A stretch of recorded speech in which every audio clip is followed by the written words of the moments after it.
The day was decidedly sinister, but not in a charming Sinister-Winterbottom way. If it was a Sinister-Winterbottom way, it might be a day that puttered around the yard, building battle robots with built-in cookie ovens, like Mr. Sinister-Winterbottom. Or it might be a day that painted wild murals of storm-tossed seas, populated with tentacled friends, while its cookies baked in the battle robot oven, like Ms. Sinister-Winterbottom.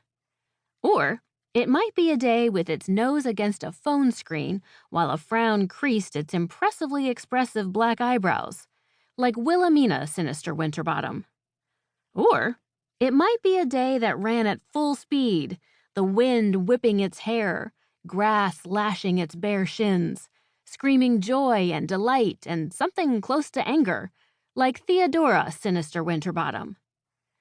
Or it might be a day that gazed pensively out the car window at the blurring landscape, wondering what it was heading toward and what might possibly go wrong there, because it couldn't imagine that everything would just be fun and pleasant and nothing would go wrong, like Alexander Sinister-Winterbottom. Well, on second thought, this day was rather like Alexander Sinister-Winterbottom. Heavy clouds pressed down on the atmosphere, looming closer than clouds ought to loom, as though they were worried about the day too, and couldn't keep it to themselves. They scooted closer and closer to the earth, peering down at the massive aqua car, drifting at alarming speed down a lonely road. "Pretty dark for noon," Alexander said, unable to swallow the tight lump of worry stuck in his throat. He loved storms, from his own house, curled up on the window seat, with a mug of hot cocoa and a good book, and his mother humming somewhere deep under the house while his father scrambled to get all the battle robots into the garage. But he didn't have his window seat, or hot cocoa, or a good book, or his parents. And he still didn't know why he and his siblings had been banished to spend the summer with their mysterious Aunt Sophronia. Theo repeatedly bonked her head against the cold glass of the car window, like the world's worst drum. She hated long car rides. She couldn't read without getting sick, so she usually listened to an audiobook. But there was no stereo, just a weird old radio you had to adjust by twisting knobs. Aunt Sophronia seemed happy to keep the knobs between stations. The maddening white noise of static filled the car. Every once in a while, Theo could swear she heard voices whispering in the static, just barely too quiet to understand. Which made her mad, because there was already so much she didn't understand right now. Why had their parents woken them in the middle of the night and dumped them on Aunt Sophronia a week ago?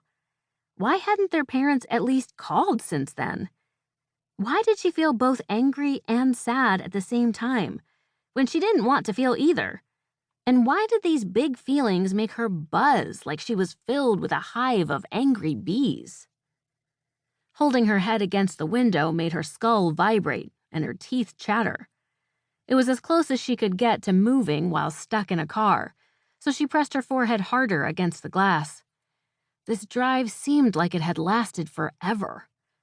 Had they even gone back to Aunt Sophronia's house after leaving Fathoms of Fun water park? Theo glanced at Alexander. He wasn't in his swimsuit, and they were both totally dry. They must have gone back to their aunt's house, showered and changed. But Theo couldn't remember doing any of that. They had been in the car at Fathoms of Fun, and now they were in the car going somewhere else, and her brain couldn't connect the dots about what had happened between. "Weird," she muttered, bonking her head once more against the window. Alexander didn't need to know what Theo thought was weird. Everything was weird, and he didn't like it. And his stomach hurt with all the not liking he was doing regarding all the weird they were experiencing. In the passenger seat, Will, age 16, and therefore 4 years older than twins Alexander and Theo, and therefore permanently claiming shotgun in the unfair way older siblings always do, as though a few extra years on Earth put them first in line for everything, forever, paused her frantic typing on her phone when a message popped up.